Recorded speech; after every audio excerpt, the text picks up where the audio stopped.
부패 청산에는 여야 네 편, 내 편이 있을 수가 없습니다. 명확한 원칙을 가지고 예외 없이 공정하게 그리고 엄정하게 정리해 나가는 게 필요하겠습니다.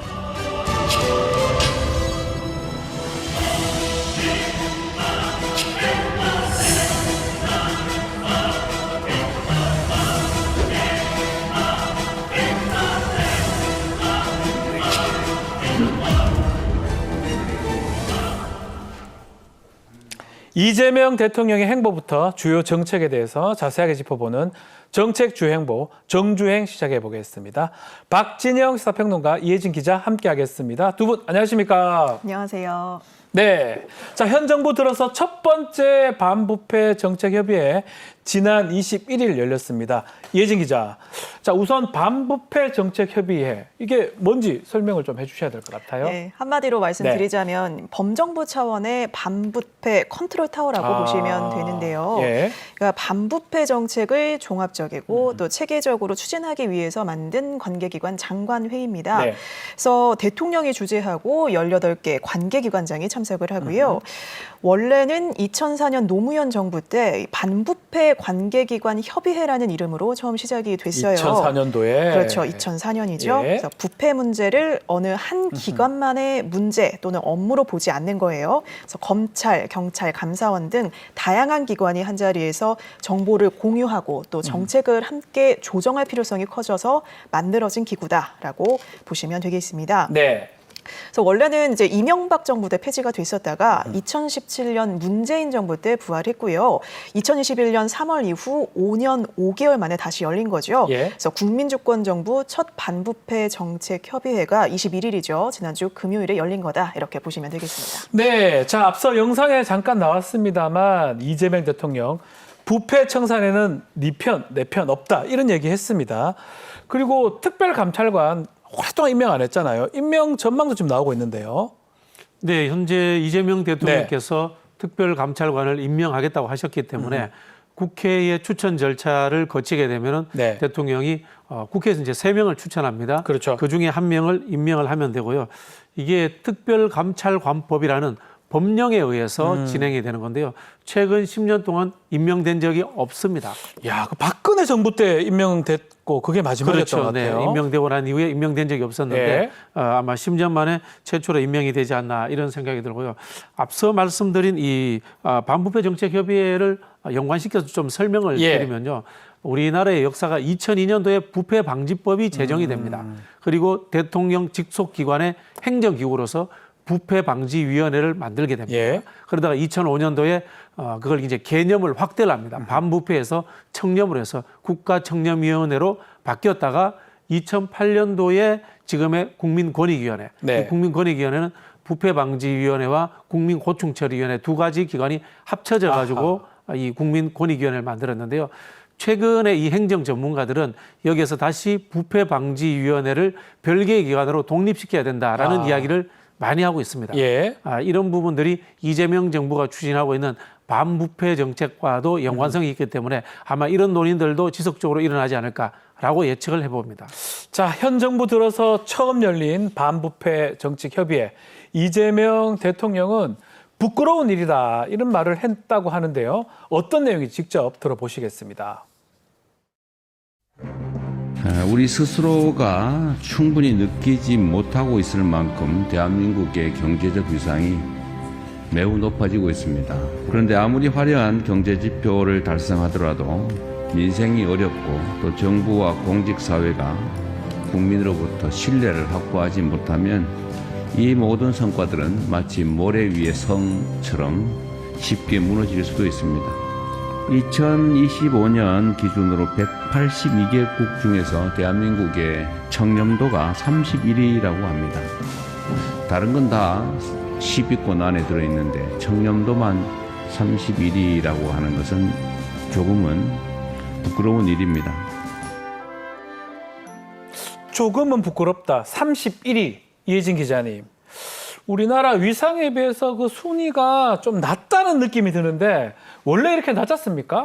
예, 뭐 방금 이제 앵커님께서도 청렴도 순위가 좀 위상에 비해 낮다라고 31등. 이야기를 그렇죠 했고 예. 또 이 대통령도 아까 모두 발언에서 위상에 비해서 굉장히 좀 낮다 이렇게 네. 이야기를 했잖아요. 그러니까 사실 이런 느낌인 거예요. 학창 시절에 왜 전교 1등 친구가 있어요. 예. 근데 이 1등 친구는 반장인데다 스마트폰도 맨날 핸드폰 최신 걸로 갖고 다녀요. 네. 얼리 어댑터예요. 예.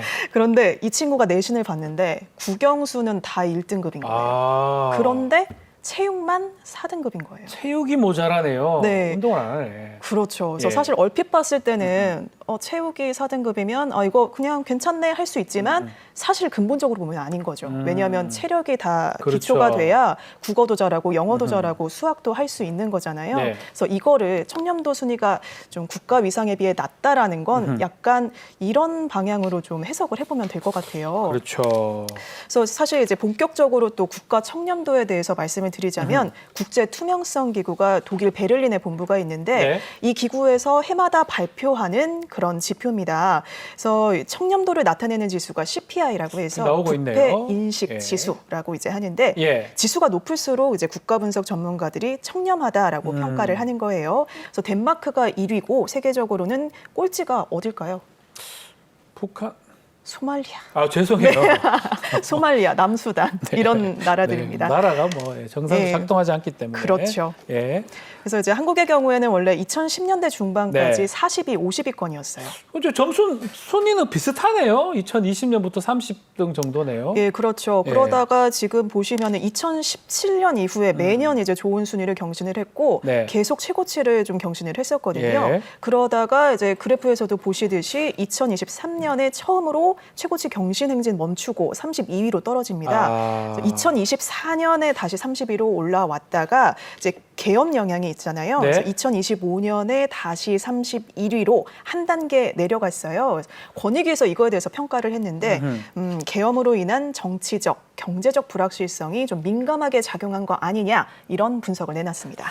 지금 소말리아 점수 낮다 이렇게 이혜진 기자님 짚어주셨는데 일반적으로 좀 후진국이 부패하고 관련성이 많을 것이다 이렇게 생각이 들잖아요.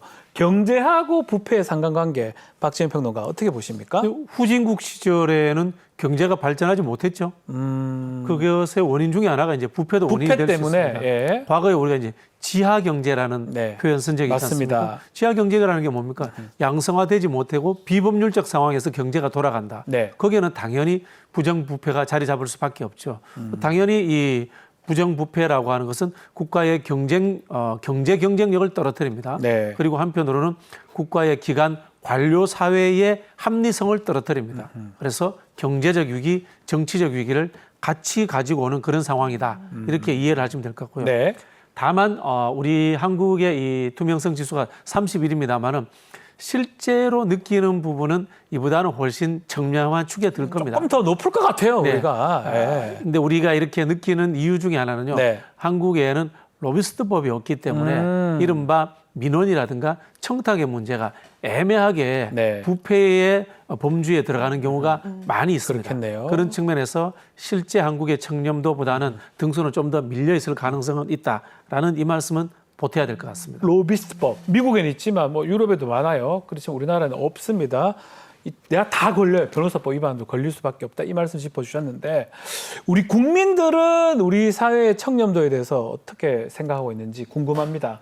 조사가 혹시 있었을까요?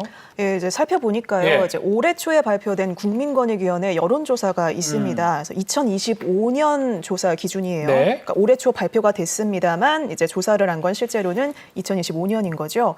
그래서 우리 사회가 부패하다라고 이제 인식하는 비율을 보면 일반 국민이 57.6%로 가장 높았고요. 맞네요. 전문가 그리고 기업인 순으로 이제 부패하다 이렇게 평가를 하고 있었습니다. 네. 그런데 직전 연도와 비교해서 이제 어떻게 달라졌다고 평가를 하느냐, 예. 느끼느냐 이걸 보면 또 조사 대상별로 편차가 커요. 그래서 일반 국민은 이제 우리 사회가 부패해졌다라고 느끼는 비중이 직전 연도, 그러니까 2024년보다 2025년에 더 많아진 거고요. 아하. 반면에 기업인이나 전문가, 외국인 그리고 공무원들은 그래도 부패도가 좀 줄었다라고 그러네요. 평가 또 생각하는 인식이 확산이 된 걸로 보고 있습니다. 차이가 있네요. 그렇죠. 그렇다면 이제 우리 사회 어떤 분야가 가장 부패했냐 이렇게 보느냐라고 보면 일반 국민과 전문가 또 공무원은 정치권, 그러니까 정치권. 정당, 네. 입법 이 분야가 가장 부패했다 이렇게 봤고요. 이제 기업인은 좀 다릅니다. 기업인은 언론을 좀 많이 부패했다라고 이제 언론을요? 이렇게 평가를 했고 네. 외국인은 종교 단체가 부패의 온상이다 이렇게 인식을 하고 있었습니다. 그 처한 상황에 따라서 조금씩은 차이가 있는 것 그렇죠. 같습니다. 자, 일반 국민하고 공직자들 간 사이에 이 부패에 대한 인식 큰 차이가 나는데 이유가 뭘지 그리고 지목하는 부분 달라요. 언론, 종교. 또 이를 해소하려면 어떻게 해야 됩니까, 박지은 평론가? 제가 이제 관련 업무를 잠시 네. 한 적이 있습니다. 업무를 하셨죠. 예. 근데 외국인들의 평가가 오히려 객관적이지 않나라는 뭐 그런 느낌도 종교 얘기를 하셨어요. 외국인들. 드는데요. 네. 근데 이제 국민들은 정치권이라든가 그렇죠. 공직 사회가 가장 부패했다라고 이렇게 느끼고 있는데 그 이유는 무엇일까 한번 생각을 해보면요. 일단은 특권이 있는 집단이다라는 인식이 있는 것 같고요. 두 번째는 뭔가 하면은 정치 행정의 절차가 국민들에게 공개되고 있지 않다. 그런 측면에서 보이지 않는 곳이기 때문에 의심의 여지가 높다라는 인식을 하는 가능성이 많다. 안 보이니까. 네, 그리고 예. 이제 세 번째는 이제 이해 충돌의 가능성이 높다. 직접 다루고 있다. 그런 그렇죠. 부분들. 그리고 마지막으로는 이제 한국의 언론 환경이 부패 사건들은 굉장히 크게 많이 다뤄줍니다. 네. 그러다 보니까 이게 실제 그 양이나 수보다 훨씬 더 과장되어서 국민들에게 전달되는 측면도 있다라는 생각이 드는데요.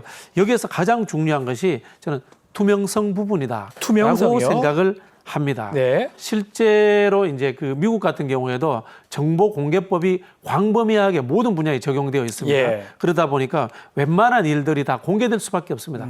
공개되면은 어쩔 수 없이 부정비리가 적어집니다. 그렇죠. 공개되면 못하죠, 잘. 그리고 앞서 말씀드린 것처럼 예. 미국 같은 경우는 로비스트법이 있어서 그러한 민원이나 청탁이라는 것들이 합법의 틀 영역으로 들어오게 되어 있습니다. 그러면은 국민들 시각 안에 있기 때문에 부정비리가 이루어질 수 없는 거죠. 그래서 이 부패 업무를 하는 분들이 이런 이야기를 합니다. 이제는 부패 적발을 넘어서서 부패가 보이도록 정부 활동을 투명하게 공개하는 것이 청렴이라는 포지티브한 개념으로 넘어가는 길이다. 라는 이야기를 하거든요. 네. 그런 부분들이 해결이 된다면 우리 국민들이 정치권이나 또는 이 정부를 보는 시각이 어느 정도 좀 부드러워지지 않을까라는 생각을 해봅니다.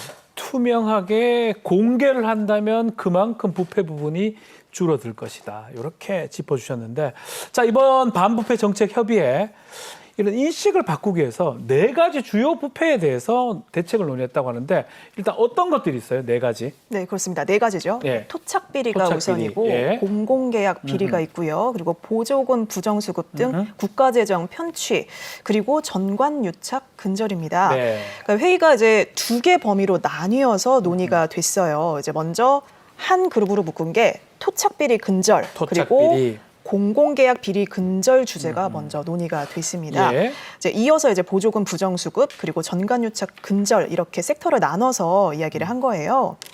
그래서 우선 이제 관계기관장들이 먼저 보고를 했고 주제 관련해서 토론을 진행하는 방식이었는데 예. 이 가운데 이제 토착 비리라고 하면 잘 아시겠습니다만 특정 지역에서 오랜 기간 형성된 인맥 그리고 이해관계들이 있잖아요. 이런 것들이 이제 결합해서 발생하는 구조적 부패를 이야기를 하거든요. 그렇죠. 그래서 지방 정치인, 공무원 그리고 이제 지역 사업자들이 강력하게 밀착하고 유착해서 어떤 공공계약이라든지 채용, 예산 이런 분야에서 관련 특혜를 주고받고 금품거래, 뇌물수수 이런 문제가 좀 많이 발생하는 경우들을 보시면 될 것 같습니다. 예.